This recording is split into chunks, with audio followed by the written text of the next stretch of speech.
Ang ating lesson ngayon ay tungkol sa perspective.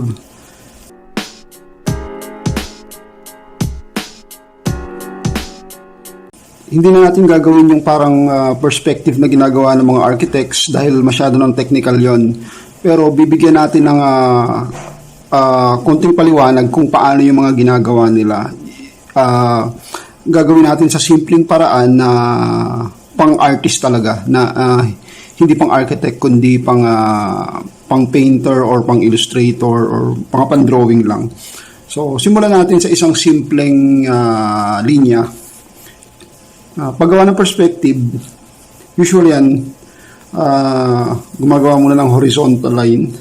Ang tawag yan horizon. So, yan yung dyan yung natin, yung kung saan tayo nakatingin, kumbaga parang level ng mata natin. Simulan natin dun sa one point perspective.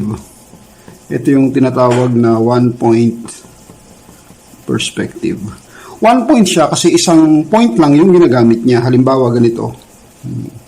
Maglagay tayo ng point dito. Tapos dahil horizon siya, imagine natin na parang siya, yung dulo ng lupa. So lalagyan natin siya ng guhit. Na light lang. Yan. So dahil one point siya, dun lang nanggagaling yung guhit niya. So halimbawa, nilagyan natin siya ng box.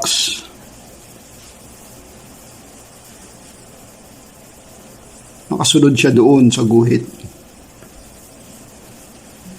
So yung kapal niya, ayan, nakasunod lang din doon.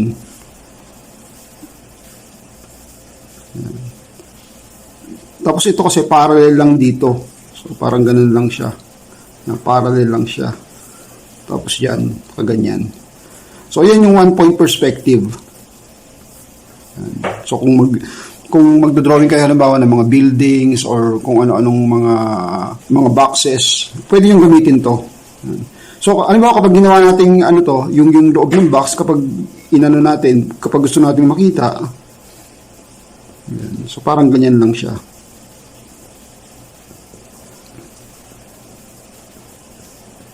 Yan. So, yan ang one point perspective.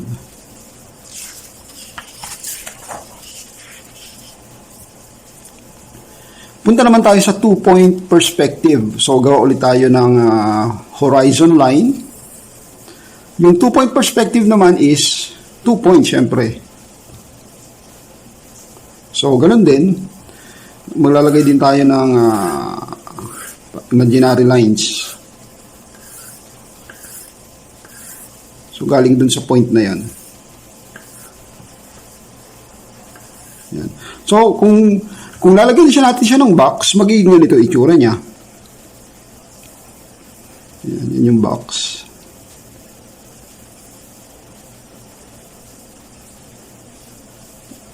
Tapos ito.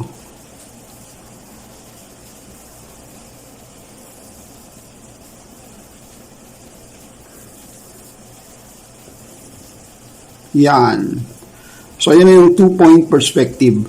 So, 2 points yung ginamit natin. So, ganun din. Kapag gusto nating makita yung loob, ganito yung itsura niya.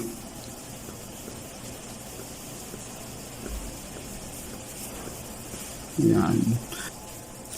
Ganito naman yung 3-point perspective. So, gawa ulit tayo ng horizon line. Tapos, unahin natin yung 2-point perspective, yung 2 points. Ayan.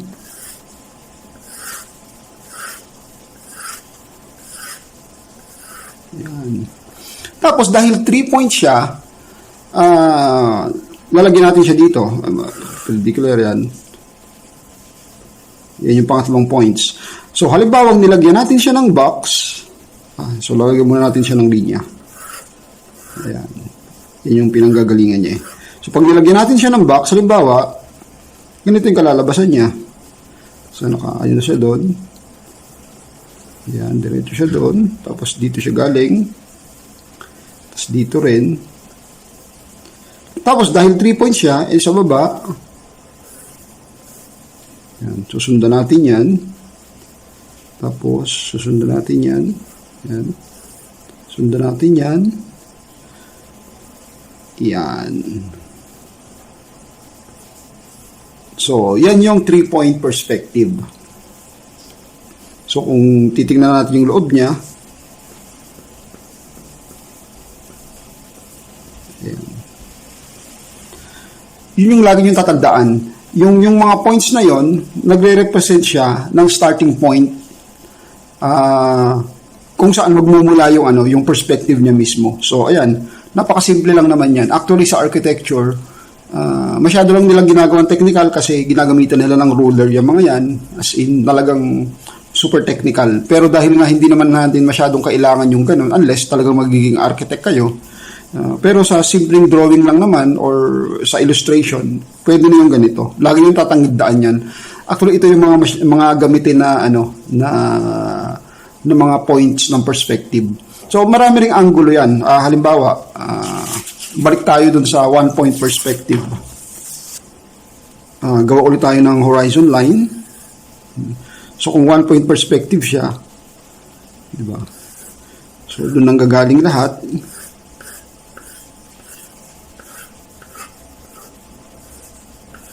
Yan. So, kapag halimbawa gumawa tayo ng box,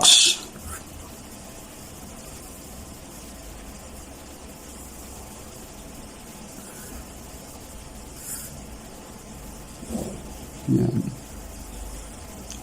So, halimbawa nakikita natin yung loob, halimbawa dyan yan, no? So, ang loob niya, parang ganon. Yan. Yan. So, imagine lang natin yung box is transparent. So, kita natin yung loob. So, ganyan din, yung 1-point perspective. Yan. So, yung mga points na yan, yung horizon line na yan, conforme kasi kung saan ka titingin. Pwede kang, kanina yung mga sample na ginawa natin, parang ini-imagine natin na yung tingin natin nasa itaas, kaya yung object na nakikita natin nasa ibabaw tayo. Pero ito kasi, tinitingnan natin siya as direct. Yan. So, yung 1 point, 2 points, saka 3 points na perspective, magagawa rin natin sa mga ganito.